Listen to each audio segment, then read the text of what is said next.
she was hitchhiking. Can we get checked out? You picked her up. She's the one who took you to the Wonderland Drive house. Yes. That's true? Yes. That's how I met those people. Did she play a part in this? No, she was very heavy into drugs. And I picked her up on an on-ramp. She was going the same way I was. And if it's a girl and she's fairly attractive, I'll give her a ride. And we got to talking, and she recognized me, and she said, "You're really John Holmes?" And I said, "Yes." She said, "Do you do any coke?" And I said, "Yes." And she said, "So do I, but I'm out." So I gave her a hit of coke, and she said, "Where are you going to?" And I said, "I'm going to go pick up some coke." And she said, "Some friends of mine have the best coke in the world." And I said, "No, I have the best coke in the world." Anyway, I took her up to the Wonderland house to drop her off, and they looked downstairs, and they said, "Hi, what are you?" I forget the girl's name. But you didn't, that was your introduction to that place. Yeah. She's the one that led you Yeah, in. and they said, "Bring your friend up." So I she said, "Come on, please, they want to meet you." I said, "Oh, okay." So I went upstairs with her, and everybody went, "Oh, blah, blah, blah." And I wound up hanging around the place. Which is, I mean, I spent a couple of months there. Police found that 133 sets of fingerprints they couldn't identify in that house. Mine they identified in almost every room in the house, because I'd been in every room in that house for a month. I had free reign in the house. I just went anywhere I went. I crashed over there a few nights. They found fingerprints on the bed rail. They had a body in the bed. They found my fingerprints on the bed rail. Well, my fingerprints. Of course, I'd slept in that bed 3 or 4 times. Now, some more detailed stuff. I don't know if we should even get into it. But you mentioned that after a time, Lonnie's. Billy Deverell had to go to Sacramento for a case they had there. What does that mean for a case? They'd been busted for something, and they had to fly back for trial. Oh, I see. And what about the bad status David Lynn? They met him. I don't know how they met him. Maybe at the courthouse, whatever. But they had quite a few outgoing drug debts down here. People who had taken marijuana, cocaine, heroin, things, and they weren't paying their debts. And David Lynn had a nickname, the Bounty Hunter.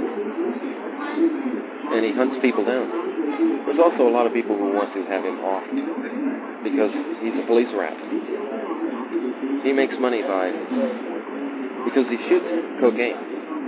He gets to know all the drug sellers and then who they buy from and who they buy from. And he'll give somebody $500 and tell them to go buy him some cocaine. They'll follow him to the house they buy from. And then he'll turn them in to the police, and the percentage of whatever drugs are turned up, he gets a reward for it. And cooperating with the police protect him. He gets away with a lot of things. So besides being a big fucker, really big, he beats people up and tortures them. He's out. Oh, thank you, darling. The thing that happened was the 2 guys who were living at the Wonderland house had gotten into some kind of trouble in Sacramento. And they were having to fly to Sacramento once every other week to settle this damn court case. They had to solve their court case in Sacramento the last time they were there. And when they were there the last time, somebody had tried to set up a big narcotics deal with someone. And at that point in time, they met David Lynn. Now, David Lynn was nicknamed himself the Bounty Hunter. He likes to hunt down people who owe bad drug debts. And he cooperates with the police. So therefore... Is he still alive? Yes, and has a contract now. So we can't mention his name. Well, point being, if we mention David Lynn in this goddamn book, whoopee. I'd like it mentioned what he did in court about cutting my throat while everybody was looking at Greg Giles. He drew his finger across his throat. Looking at you? Yes. Like you're a dead man. And he's threatened to kill me before. But so's Ed Nash. If I get off, it's one of the two. I would probably opt for it being David Lynn. Since Ed Nash had me and let me go, and David Lynn is still trying to kill me. I think what David Lynn is doing is, keep these tapes so you can turn them into the DA when I get off. I think that what David Lynn is doing is waiting for a certain amount of time to pass, 2, 3, 4, 5 years, until everything is cooled off and everything is forgotten. Then he's going to make his play. Well, when the book comes out, he's going to have to wait another 5 or 6 years. That's why it gives you more time. Yeah. David Lynn is the saddle, and he works with the police department. So, David Lynn's picked up for an armed robbery or a burglary, which he does. And, so he turns evidence. He says, I'll tell you what I'll do. I'll turn over 3 of the biggest coke dealers in town. Now, there are 3 or 4 guys in jail who have threatened to kill David Lynn. Every time the police arrest him, he has to go into protective custody. Because a lot of guys that are in prison right now today are because David Lynn has ratted them off. Instead of him going to jail, he rats people off. He was supposed to be serving time for an armed robbery that was committed during this whole time I was involved with him. But he didn't serve any time whatsoever. They held him in protective custody at LA County Jail, and then he served some time on another case in Sacramento. But for an armed robbery and for burglaries and for other things and drug sales he was involved in, the police kind of turned their back and looked the other way because he's a grade A police informant, and he associates with all the scum I was associated with. So the police kind of protect him. Oh, yeah. Oh, yeah. Everybody hates his guts. Everybody wants him dead. I talked to 5 people in jail that were in there because David Lynn testified against them. You think it's all right? Oh, yeah. Definitely. Correct. He's the guy that likes to, if you're not home, but your old lady is, and you owe a drug debt, he'll tie her down naked, spread eagle, put an iron on her stomach, tape it to you, plug it in and leave.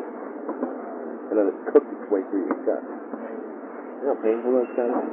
Well, that's David Lynn. A real saddest piece of shit.